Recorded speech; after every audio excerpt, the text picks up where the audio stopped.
Judar, and the Magic Saddlebag. Judar lived with his mother and his two brothers, Ali and Ahmed, and they were all very poor until Judar met the magician Abdul Samad. Then, as a reward for helping him, the magician gave Judar a magic saddlebag. He had only to say the magic words, and he could take from out of the saddlebag as much food as he needed. Judar returned home with the saddlebag, and for a time the family lived in great comfort, always well-fed and well-clothed. The brothers found a sea captain who agreed to help them get rid of Judar. Judar's brothers were jealous of Judar's fine clothes and his newfound wealth, and they kept watch secretly to see if they could find out where it came from. One day they saw Judar take the magic saddlebag, say the magic words, and draw out of it silver dishes piled high with food. "We must get rid of Judar," said Ali to his brother. "Then we can take that saddlebag for ourselves, and we shall be the rich ones, not Judar." They went down to the harbor and found a sea captain who agreed to help them to get rid of Judar, so that night, when Judar was asleep, the brothers led the sea captain to his room. Judar awoke to find himself held fast, and before he could cry out, one of his brothers had slipped a sack over his head. They bound him hand and foot and carried him down to the harbor. Next morning, the ship sailed away, and Judar with it. He was taken to a pirate ship, which lay outside the harbor, and there he joined a number of slaves who pulled the huge oars which rowed the ship. Ali and Ahmed were sure that they had seen the last of their brother, and they were very pleased, for now they could keep the magic saddlebag for themselves. There was only one difficulty: which brother was to have it? The brothers quarreled so long over it that they finally came to blows. The city guards heard them and dragged them before the Sultan causing a disturbance. The Sultan demanded to know what the quarrel was about, and the brothers had to tell him about the saddlebag. The Sultan asked to see how it worked, and he was very pleased. "It is quite obvious that such a valuable saddlebag should be kept by someone more worthy than you," he said. "I shall keep it myself." Then he ordered the guards to put the two brothers in the dungeon. In the pirate ship, Judar despaired of rescue, but one day a great storm blew up. One wave, greater than all the rest, struck the ship and dashed it to pieces. Judar was flung overboard, still clinging to the oar.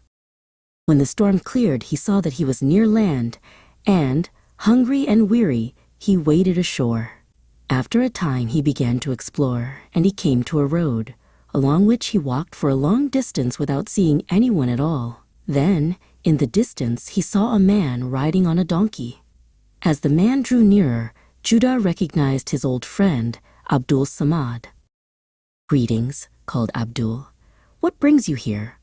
Judar told him what had happened and showed him the broken chains on his wrists, where he had been chained to the oar. Abdul Samad sat down. He rubbed a ring on his finger, and a huge genie appeared. Abdul ordered the genie to remove Judar's chains and bring them food, and when they had eaten, he gave the ring to Judar. "All you need to do is to rub the ring and the genie will appear," he said. "He will do anything you wish. Keep the ring always on your finger and no one can steal it." Judar thanked the magician. Then he rubbed the ring, and when the genie appeared, asked to be taken home. He climbed on the genie's back and they set off. Judar's mother was overjoyed to see him, for she had feared he was dead. She told him of the hard life she had lived since he had been away, and how the Sultan had seized the magic saddlebag and imprisoned his brothers. "My brothers have been punished enough for their evil deeds," said Judar. "Perhaps now they will change their ways." He rubbed the ring and ordered the genie to fetch his brothers from the dungeon and then bring all the gold and jewels from the royal treasure house. He climbed on to the genie's back, and they set off. In the dungeon, Ali and Ahmed were bitterly regretting their wicked deeds. "After all, we always had more food than we needed, and Judar was always kind to us," said Ali. As he spoke, a huge genie appeared in front of their astonished eyes. He made the brothers climb on his back, and he carried them out of the prison. On their way, they passed the royal treasure house. As the guard fell down in a deep sleep, the genie opened the door and casket by casket, and trunk by trunk, all the Sultan's treasure floated after them, back to Judar's house. Last of all came the magic saddlebag. "Now we will live in luxury," said Judar, and he ordered the genie to build them a great palace outside the city. In the royal palace, the Sultan was furious and ordered that both the brothers and the saddlebag should be found. Then news was brought to him that Ali and Ahmed were living with their brother, Judar, in a magnificent palace which seemed to have sprung up overnight outside the city.